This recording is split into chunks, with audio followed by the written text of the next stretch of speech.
우리가 계속해서 사도신경 이렇게 주중에는 말씀을 나누고 이번 주에는 죄를 사하여 주시는 것에 대한 믿음을 고백하는 내용을 같이 함께 나눴습니다. 그래서 죄를 사하여 주시는 것에 대한 믿음은 과연 어떤 종류의 믿음인가? 우리가 사도신경을 믿음으로 고백한다는 것은 그 가운데 우리 안에 어떤 믿는 바, 내가 믿는 바를 이제 고백하는 건데, 죄를 사하여 주신다는 것, 이 안에는 어떤 고백이 있는 것인가에 대해서 우리가 주중에 얘기를 했고, 오늘은 말씀 안에서 그것을 조금 다시 한번 찾아보고 더 깊이 묵상해보는 시간이 되기를 간절히 소원합니다. 그래서 오늘 이 본문을 함께 살펴보려고 해요. 이 본문은 사실은 조금 당황스러운 본문일 수도 있고 혼란스러운 본문일 수도 있어요. 어떤 이야기의 중심 내용이 굉장히 안개처럼 가려져 있는, 마치 이제 미스터리나 아니면 그런 어떤 수사물, 범죄 수사물, 아니 계속 파면 팔수록 혼란스럽고 이상한 사건들이 벌어지는 그런 느낌이 드는 그런 본문이에요. 왜 그러냐면 내용에 등장하는 인물들도 굉장히 극적이고 굉장히 당황스러운 순간 예기치 않게 이런 일들이 진행되고, 심지어 예수님의 말씀과 행동도 썩 명쾌하지가 않아요. 왜 그러셨을까? 이 본문도 자세히 설명해 주려고 하지도 않고, 우리가 대부분 이 본문을 가지고 좀 많이 궁금해 하시는 게, 예수님이 땅에다가 무엇을 썼을까요? 예수님이 과연 땅에다가 무엇을 썼을까? 사실 성경은 그것에 대해서 밝히고 있지 않죠. 물론 이제 그 내용이 굉장히 중요했다면 분명히 성경에서 밝혔을 테지만 또 그런 게 아니니까 밝히지 않고 예수님의 행동을 묘사했겠죠. 그렇다면 뭐 다른 어떤 비밀이 있겠지만 이따가 말씀 중에 얘기하겠지만, 그냥 이제 본문을 딱 읽고 이제 이 내용을 한 번에 이제 이해하기에는 굉장히 석연치 않은 부분들이 굉장히 많다는 것이죠. 왜 용서해 주셨을까? 그래서 우리가 이 본문을 잘못 이해하면 예수님의 이 말을 오해하거나 곡해하거나 잘못 사용할 수 있어요. 우리 이제 굉장히 유명한 말씀이죠. 예수님께서 음행 중에 잡혀온 여자가 위기에 처했는데 예수님이 그 여인을 구해주셨다. 어떻게 구해주셨느냐? 이제 바리새인과 서기관들 또 그 가운데 모여있는 유대인들에게 이렇게 얘기한 거예요. 너희 중에 죄 없는 자가 먼저 돌로 치라. 이렇게 이해할 수 있다는 것이죠. 죄 없는 사람이 어디 있느냐? 예수님 그렇게 얘기하셨지. 맞아. 우리가 이렇게 보면 성경에도 그렇고, 맞아. 믿는 자나 믿지 않는 자나 다 죄인이야. 아예 뭐 가늠한 죄인 게 뭐 죄이긴 죄지만 우리가 다 같은 죄인인데, 우리가 그녀에게 뭘 할 자격이 있어. 그냥 돌아가자. 어떤 뉘앙스인지 아시겠어요? 이 말씀을 잘못 해석하거나 사용하면 마치 죄를 희석하는 것 같은 느낌이 듭니다. 어떤 죄를 짓고 내가 죄인인 사실을 내 양심이 계속 찌를 때 그것을 합리화하는 데 쓰일 수 있다라는 거예요. 맞아. 죄인이니까, 우리는 죄인이니까 그럴 수 있어 라고 쓸 수 있다는 것이죠. 그렇다면 예수님이 이 여인을 용서한 이유는 뭐가 되는 거예요? 그럴 수 있지. 이게 되버리는 거예요. 간음을 하든 살인을 하든 사기를 치든 누구를 폭행을 하든 미워하든 뭐 고의로 위기에 빠뜨려 그의 모든 재산을 훔치든, 우리 사람은 다 죄인이니까 그럴 수 있지. 이번 한 번만 용서해 주자. 이런 식으로 될 수도 있다. 뭐 이런 일들이 이 시대에 얼마나 많이 일어납니다. 정의와 공의가 무너지고 심각한 죄를 지은 사람들, 또 범죄한 사람들이 참 많지만 그것을 공정하게 가리고 심판해야 될 법정에서조차 경찰이나 검찰이나 뭐 그것이 아니더라도 뭐 사람과 사람들이 서로 그렇게 눈 감아주자, 그렇게 얘기하는 경우가 얼마나 많느냐. 예수님의 용서가 그렇게 값싼 용서입니다. 그렇다면 오늘 우리가 받은 용서는 우리가 회개하며 기도하며 우리의 죄를 용서해달라고 고백할 때 우리가 사도신경에서 고백하는 것처럼 예수 이름으로 회개하면 죄를 용서받는 것을 믿어요 라고 고백할 때마다 그것이 그렇게 값싼 용서일 수 있느냐라는 것이죠. 그것은 아닐 거란 말이에요. 그러니까 좀 이상한 거예요. 도대체 왜 용서해 주셨을까 예수님은 이 여인을. 그리고 왜 이런 식으로 용서해 주셨을까. 좀 명확하게 뭔가를 우리에게 말씀해 주시면 안 될까. 죄 없는 자는 돌로 치라 라는 것은 어떤 의미이며 지금 이곳에 있는 이들은 그 말을 듣고 왜 돌아갔는가, 왜 양심의 찔림을 받았는가를 우리가 함께 깊이 한번 살펴봐야 한다는 것이죠. 이 이야기의 발단은 어디서부터 시작하냐면 바리새인들과 관리들, 어떻게 보면 사내들인 공예라고도 할 수 있어요. 그러한 사람들, 그러한 어떤 종교 지도자들이 모여있는 한 모임에서 시작해요. 이 모임이 왜 시작됐느냐? 이제 이 앞에 요한복음 7장에 그 내용이 쭉 기술이 되어 있는데 예수님께서 성전에서 가르치시고 또 병든 자를 고치시고 기적을 행할 때마다 사람들에게 인기가 엄청나게 치솟는다. 그냥 인기가 아니에요. 이 인기가 심각한 이유는 무엇이냐면 사람들이 저 예수라는 사람을 뭐라고 생각하기 시작하냐면 저 사람이 바로 우리가 기다리던 그 메시아다 라고 생각하기 시작한 거예요. 그러니까 바리새인들과 서기관들 또한 그 사내들인 공의에 소속될 뿐만 아니라 그 유대인들의 그 지도자들, 종교 지도층들이 화딱지가 나는 거예요. 이게 말이 되냐? 어떻게 나사렛에서 어떻게 갈릴리에서 그런 사람이 날 수 있느냐? 이 율법도 모르는 것들, 말씀도 모르는 것들. 왜냐하면 물론 성경에 구약 성경에 이렇게 얘기했어요. 오실 메시아는 베들레헴에서 나실 것이다 라고 예언했단 말이죠. 미가서에. 그러니까 말씀을 아는 사람들, 구약 성경을 아는 율법을 아는 사람들은 그 사람들 무식하다 얘기해요. 저 말도 안 되는 사람들, 저 무식한 사람들, 어떻게 저런 사람을 믿을 수 있어? 저런 사기꾼을 믿을 수 있어? 라고 얘기했다는 것이죠.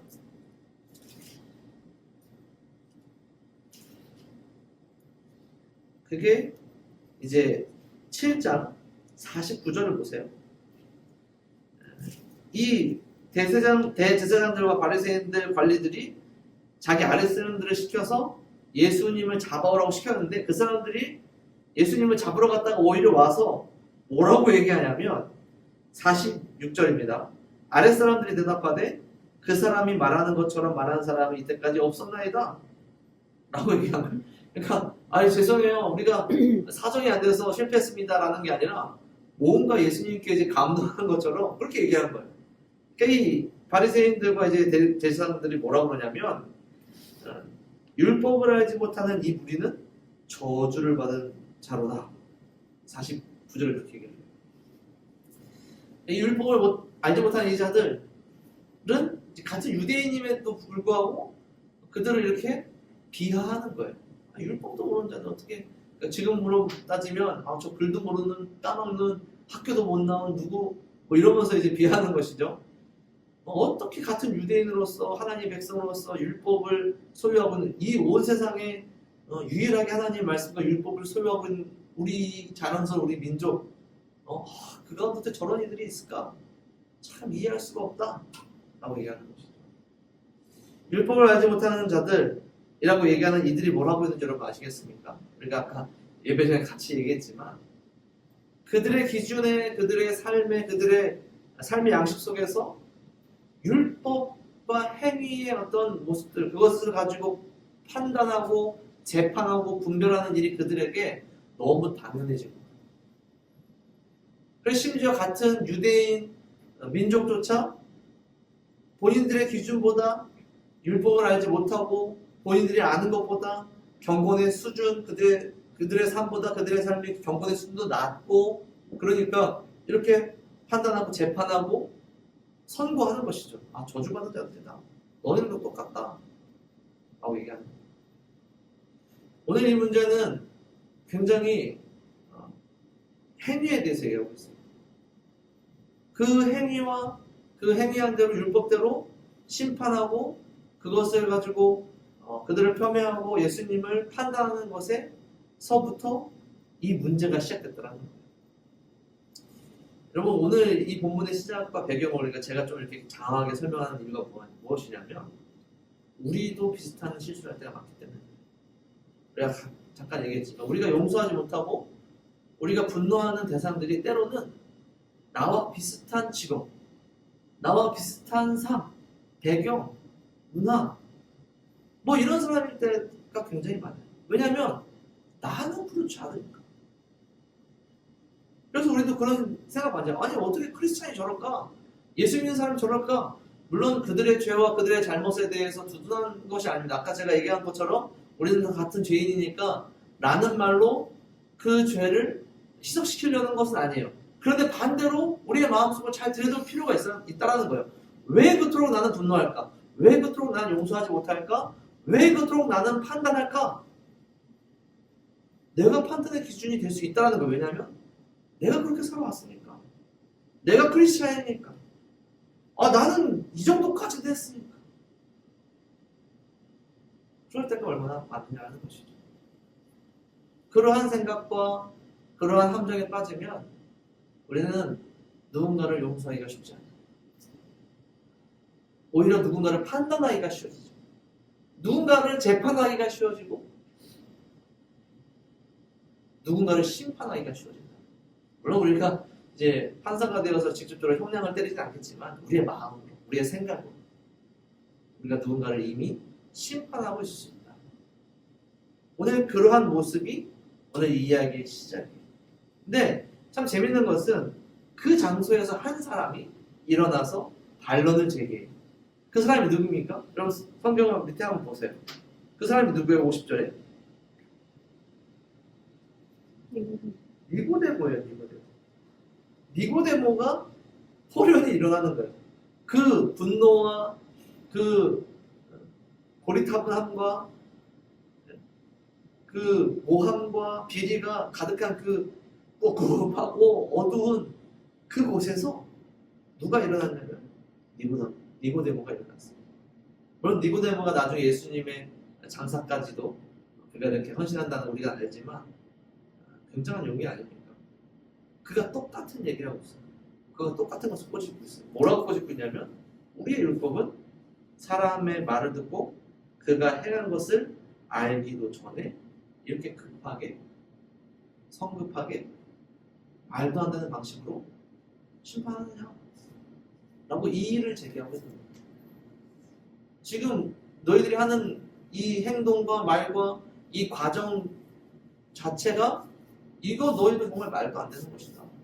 율법을 안다고 하는 너희가 어떻게 율법대로 증인도 없이 정의도 없이 과정도 없이 검증도 없이 이런 식으로 한 사람을 죄인으로 몰아가느냐 라고 니고데모가 얘기하고 있죠.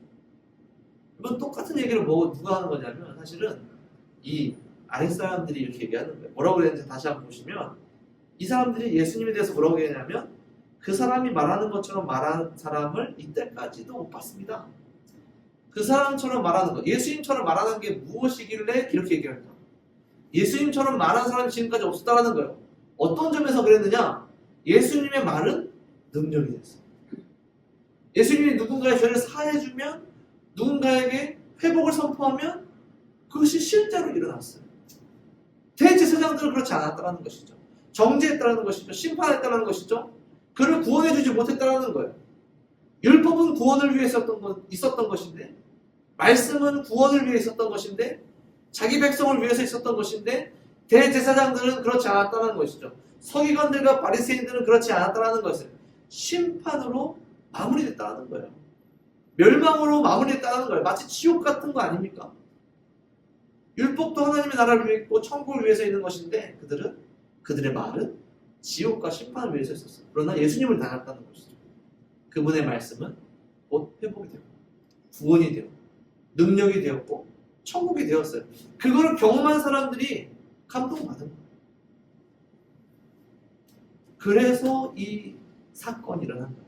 과연 예수가 정말 그런 사람인지 지켜봐라. 라고 함정을 파기 시작한 것이죠.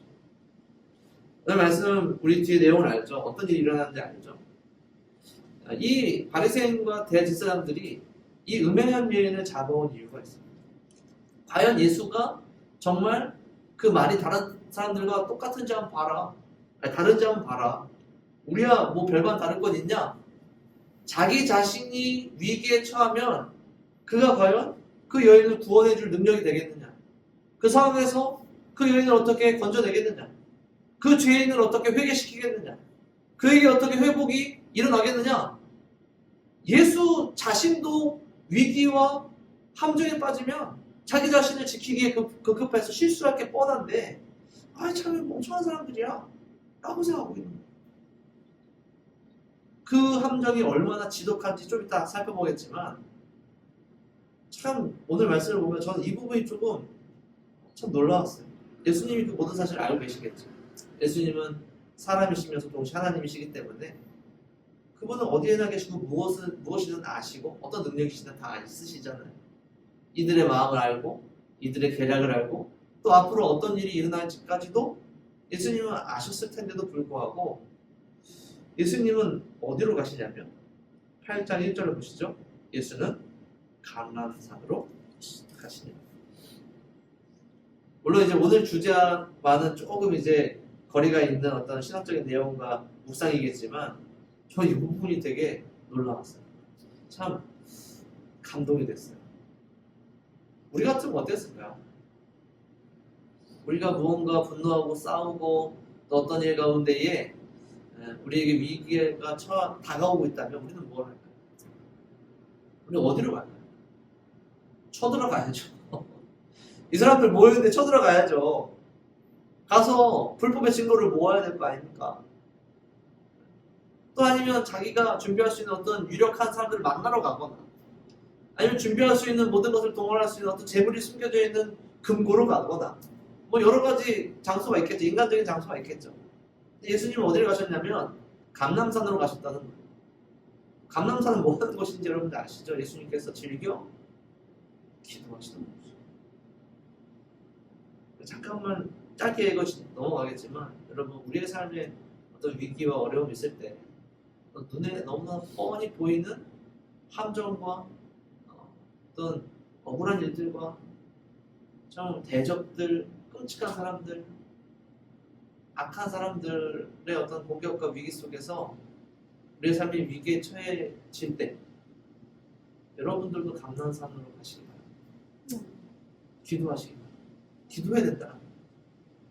힘들고 어려운 일이 닥치고 우리의 삶이 참 위기에 처할 때마다 예수님처럼 기도할 수 있는 용기와 분별이 있으시기를 간절히 축원합니다. 어쨌든 예수님 너무나도 의연하셨어요. 고요하지 않아요. 다가오는 그 폭풍과 같은 그 위기 속에서 예수님 참 고요하셨던 것 같아요. 그리고 그 고요한 밤이 지나고 기도의 밤이 지나고 다가온 아침에 일어난 사건이 오늘 8장 2절부터 등장하는 이야기. 3절을 보면 음행 중에 잡힌 여자를 끌고 왔다라고 얘기해요. 그래서 어떤 학자들은 이 사람이 이제 음행 때문에 재판을 받고 있던 사람, 혹은 그러한 혐의가 있는 사람, 좀 기간을 가지고 준비되어 있던 어떤 죄인일 것이다라고 얘기하는 사람들도 있어요. 근데 어떤 이 본문에서 강조하는 바는 조금 달라요.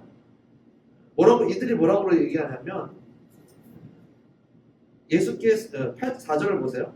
선생님, 이 여자가 가늠하다 현장에서 잡혔습니다 라고 얘기하며 이 내용을 굉장히 긴급하게 만들고 있죠.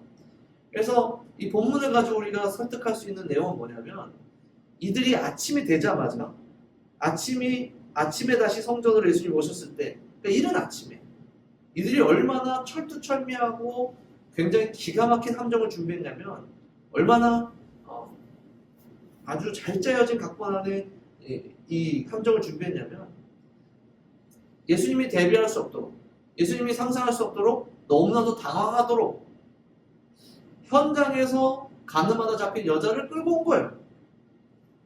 참 이게 굉장히 대단한 거 아닙니까? 어디서 그런 여자를 구했는지 모르겠어요. 참 악한 이들의 계략과 실수가 얼마나 기가 막히고 때로는 그것이 뭐 세상 사람들의 말로는 하늘이 돕는 것처럼 이런 악한 일들이 이루어져요. 그들의 계략이 막 성공하는 것 같아요. 야, 어떻게 기가 막히게 그 순간에 그런 죄인이 등장했지, 그를 어떻게 찾았지, 어떻게 들여왔지 알 수 없지만 실제로 그 일이 벌어졌다는 거예요. 일반적인 사람이라면 어떤 사람도 이 함정에서 쉽게 벗어날 수 없을 만큼 굉장히 위험한 상황인 것 아닙니까? 그래서 그 예수님께 이렇게 물어보죠. 선생님, 여자가 가늠하다가 현장에서 잡혔습니다. 이 말은 우리가 아는 율법에는 가늠한 여인은 돌로 치라고 죽이라고 명령했는데 당신은 어떻게 하시겠습니까? 속으로는 어떻게 빠져나가시겠습니까? 라는 거예요. 사형을 선고하시겠습니까? 아니면 당신이 지금처럼 했던 것처럼 죄인이든 어떠한 창기이든 아니면 살인자든 당신이 지금까지 했던 것처럼 세리이든 그들이 변화받고 그들이 구원받고 마치 놀라운 내적인 변화가 있는 것처럼 뭐 어떤 식으로 그 사람을 변화시킬 수 있겠습니까? 아니면 율법에서 얘기한 대로 그냥 사형을 구형하시겠습니까? 여기에 한 가지 문제가 또 있어요. 그 당시에는 율법대로 죄인을 죽여야 될 상황들이 분명히 있었지만 사내들인 공예는 이 유대인 지도자들은 사형을 구형할 수가 없었어요. 왜냐하면 로마의 지배 아래 있었기 때문에. 사형은 누구만 구형할 수 있었냐면 로마의 관리, 로마에서 보낸 재판관, 총리, 나중에 우리가 빌라도라는 사람이 그래서 등장하는 거예요. 만약에 그것을 무시하고 사형을 구형했다면 어떻게 되냐면 로마에 반기를 드는 거예요. 반역하는 거예요. 그러니까 예수님은 지금 종교적으로도 율법적으로도 굉장히 큰 위기에 처한 거예요. 사형을 구형하지 않으면 율법에 위배돼요. 두 번째, 예수님의 추종자들이 얘기한 것처럼 야, 그 사람의 말과 그 사람의 그 능력과 행동이 우리가 알던 사람들과는 전혀 다르다 라는 거에서도 위기가 되는 거예요.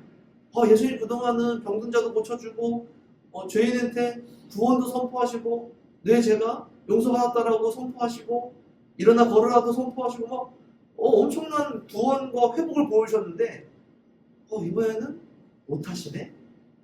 라는 거예요. 세 번째로 정치적으로도 굉장히 큰 위기죠. 로마의 공적이 되는. 여러분 같으면 이거 어떻게 벗어날 수 있겠어요? 이거 벗어날 방법이 있겠습니까? 이거 어떻게 이 위기에서 여러분 자신을 어떻게 지키시겠어요? 그 생각밖에 우리 안 되지 않겠어요? 이 위기에서 어떻게 날 지키지? 사실 그럴 방법이 없는 거예요.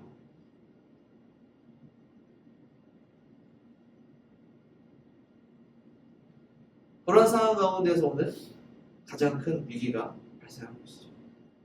예수님은 과연 어떤 선택을 하실까? 오늘 말씀에 얼마나 이들이 악독하고 악랄했냐면 예수님께 이제 당신 같으면 어떻게 하겠습니까?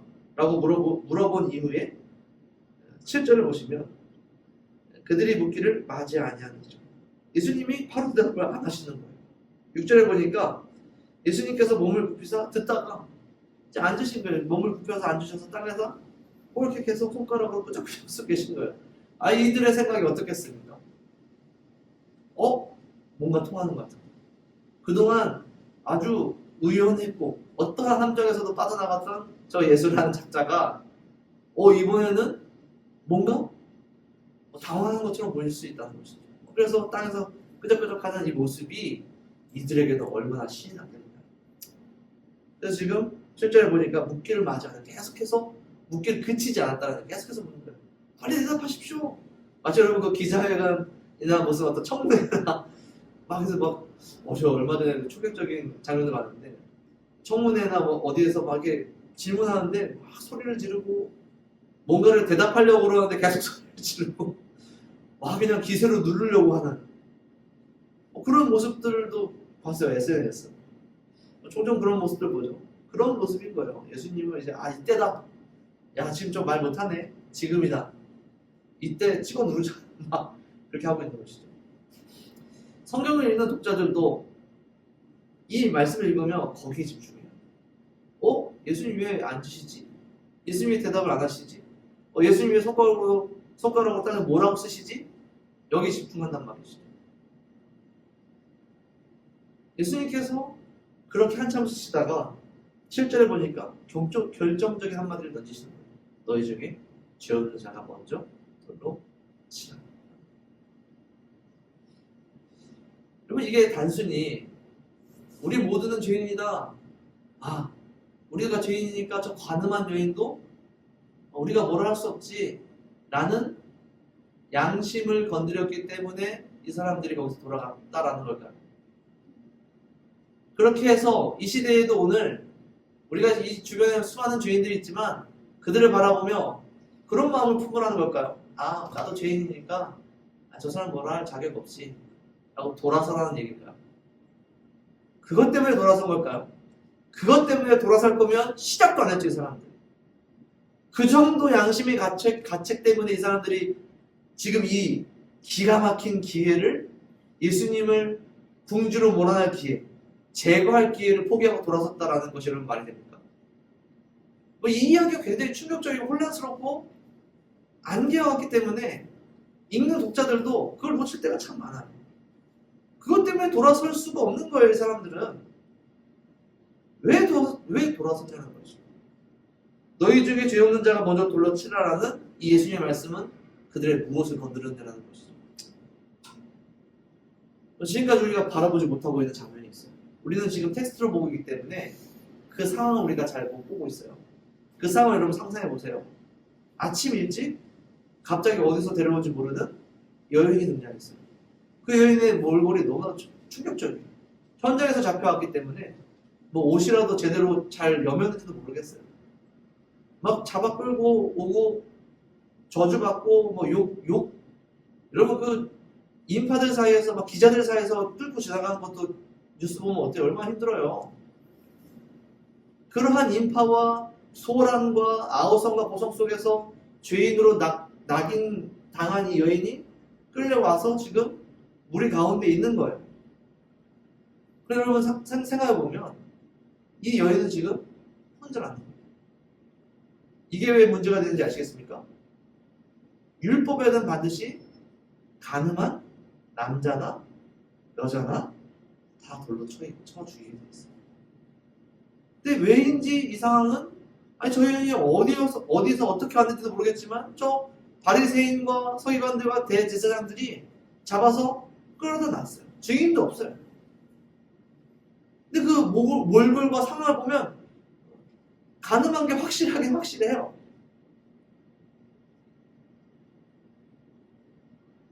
그들은 지금 7장 이 니고데모의 질문, 그 니고데모가 제기한 잘못을 똑같이 범하고 있어요.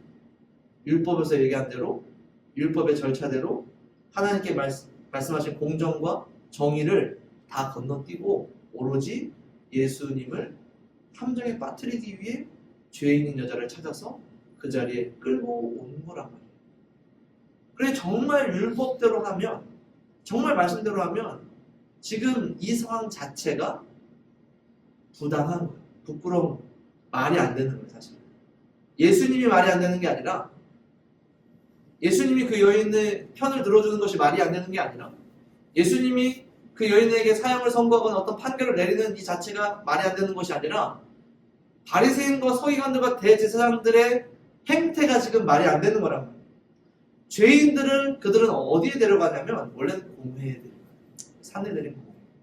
그곳에서 그녀를 신문하고 이 사실이 정말인지 증인을 데려오고 찾아보고 이 여인의 말을 들어보고 또한 그 여인과 함께 공모하고 가늠한 남자를 데려와서 심판하고 정의를 세우는 것이 그들의 일인데 그들은 그 모든 걸 다 무시하고 오직 예수님을 함정에 빠뜨릴 기가 막힌 찬스와 상황이 있기 때문에 거기에 몰입해서 거기에만 집중하고 있는 게 이 바리새인과 대제사장들이었고 그곳에 있는 모든 이들도 예수님이 뭐라 말할까? 예수님이 이 위기를 어떻게 극복해내실까에 관심이 있었기 때문에 지금 다른 걸 보지 못하고 있는 거예요.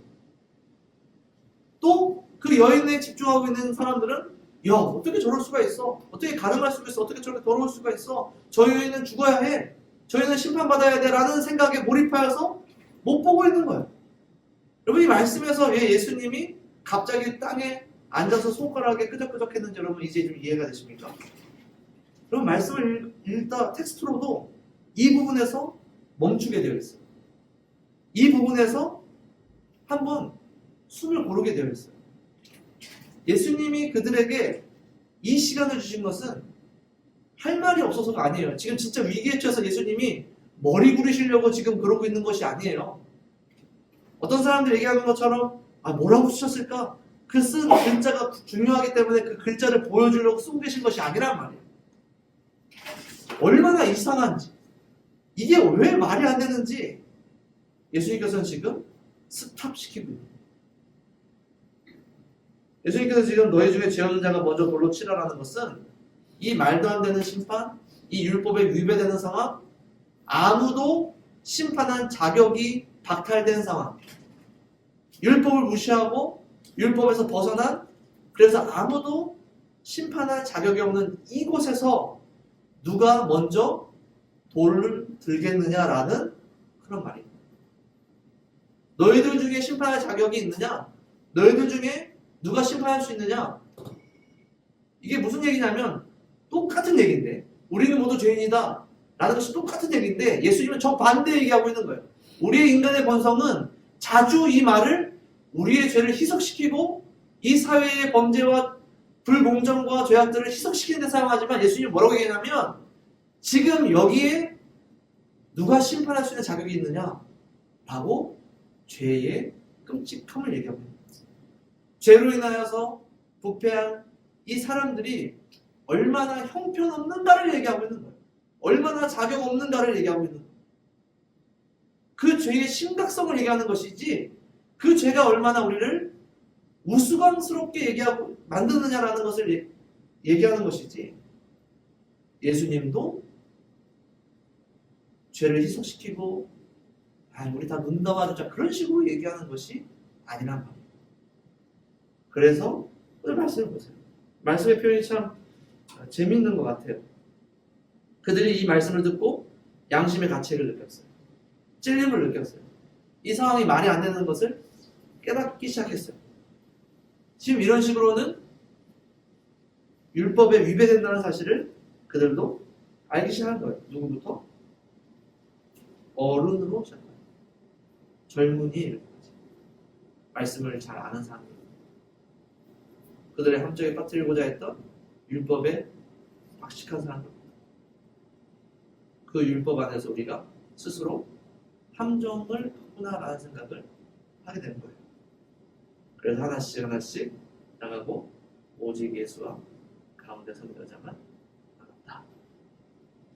우리가 사도신경에서 죄를 사하여 주시는 것과 라는 고백을 할 때 그 전제에는, 그 믿음의 고백에는 어떤 고백이 있어야 되느냐? 우리는 심판할 자격이 없다라는 것을 고백해요. 말씀에도 얘기했어. 우리는 다 죄인이야. 의인은 없으니 하나도 없어. 우리가 다 죄인이야 라는 고백은, 그래서 우리는 모두 다 똑같은 죄인이고 저 불쌍한 죄인, 그냥 죄를 눈 감아주자 라는 그런 고백이 아니라, 나는 죄를 심판할 자격이 없어 라는 걸 고백하라는 거예요. 나의 죄든, 나의 죄도 마찬가지예요. 나의 죄든 남의 죄든 누구의 죄든 그 죄를 가지고 그 사람을 심판하고 그 사람을 심판할 자격이 나에게는 없다라는 것을 인정하는 거예요. 오늘 말씀을 보니까 이러한 일 이후에 어떤 장면을 비춰줍니까? 이제는 예수와 그 가운데 섰는 여자만 남은 거예요. 물론 그 당시에 서기관과 대제사장들, 바리새인들이 인정하지 않았겠지만 이 장면은 우리에게 뭘 얘기해 줍니까? 누가 심판할 자격이 있느냐라는 거예요. 누가 심판할 수 있느냐라는 거예요. 누가 오로지 율법 안에서 완전하고 그 안에서 흠이 없으며 정의와 공의와 사랑과 은혜 안에서 완전한 심판과 완전한 구원은 누구의 손에 달리느냐라는 것을 오늘 말씀의 구절은 보여주고 있는 거예요. 모든 이들이 자격이 없어 떠나가고 양심에 찔려 떠나가고 그 자리에 오로지 예수가 남아 있다라는 것이죠. 그리고 우리의 고백의 두 번째 들어가야 될 믿음의 고백은 무엇이냐면 죄를 사해 주실 수 있는 유일한 자격과 유일한 능력과 유일한 주체와 유일한 중심은 오직 예수 그리스도밖에 없습니다라는 것을 고백하는 그렇게 사실 고백하시기 바랍니다. 오직 그 심판이 오직 그 판결이 예수님 손에 있다. 예수님께만 있다. 라는 사실이 오늘 우리의 믿음의 고백이 있기를 간절히 축원합니다.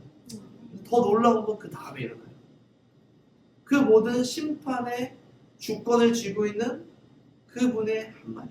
그분의 입술에서 어떤 얘기가 떨어지느냐? 10절에 나와 있죠.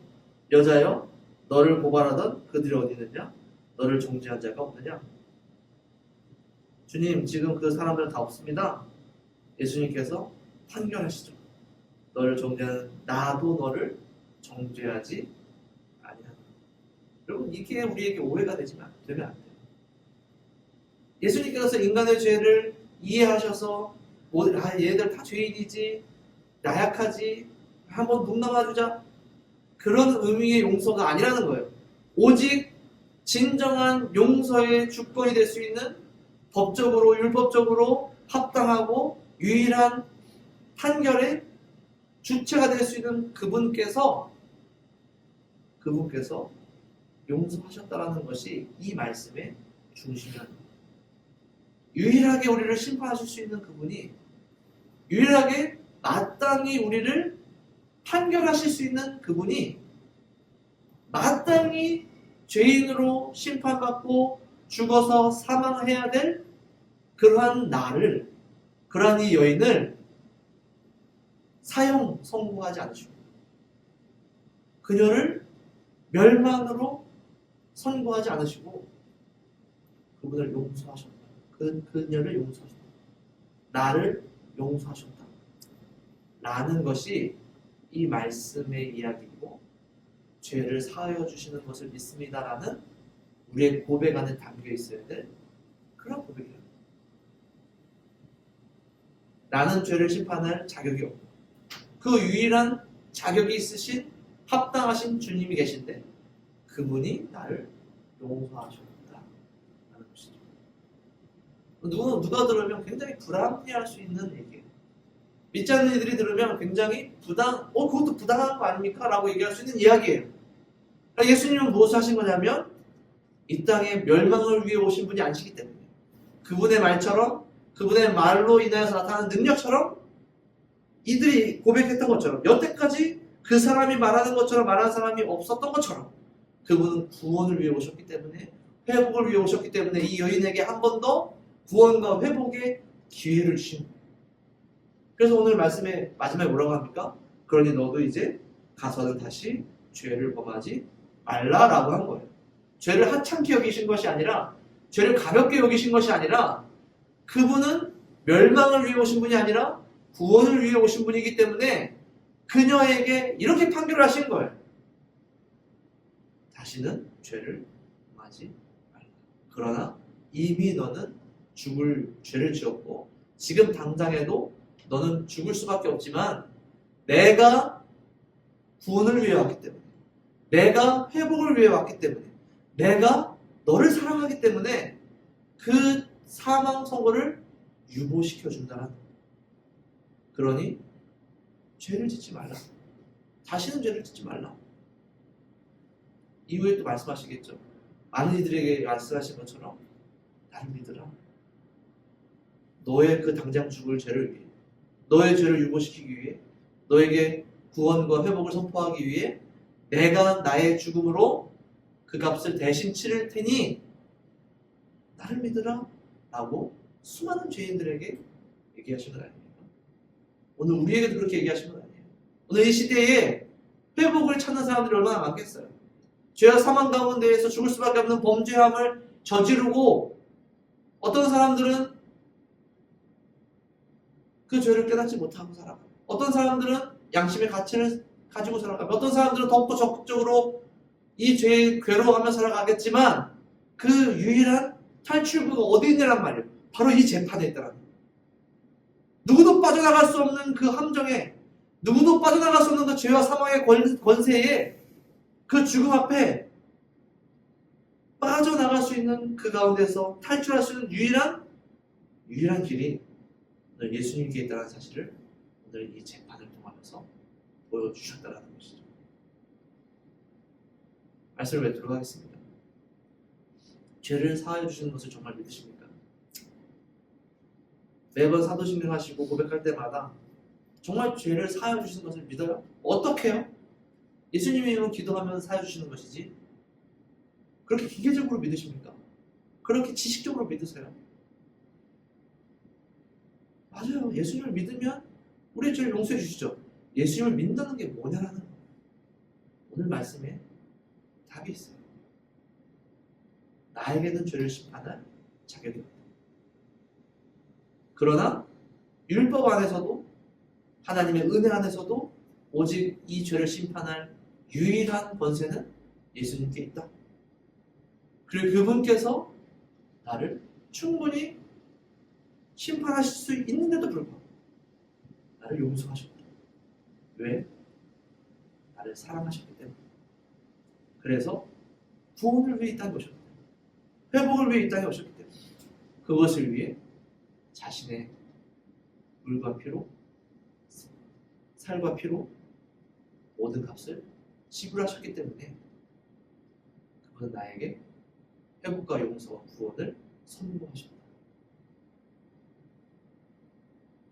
그러면 이 사실이 오늘 이 이야기보다, 오늘 말씀의 상황보다 더 충격적인 거예요. 더 드라마틱한, 더 놀라운 거예요. 여러분들의 고백 안에, 여러분들의 삶 안에 그러한 은혜와 그러한 감사와 그러한 묵상이 있기를 간절히 소원합니다. 그러면 용서할 수 있어요. 그러면 우리의 육체의 본성으로 누군가를 판단하려고 할 때마다, 누군가를 심판하려고 할 때마다, 누군가를 내 마음속에서 재판하려고 할 때마다 스탑시킬 수 있어요. 왜냐하면 그때마다 예수님께서 앉으셔서 손으로 목을 이렇게 쓰시기 때문에 우리의 마음을 스탑시킬 수 있는 거예요. 그때마다 예수님을 보는 말씀에 등장하신 예수님이죠.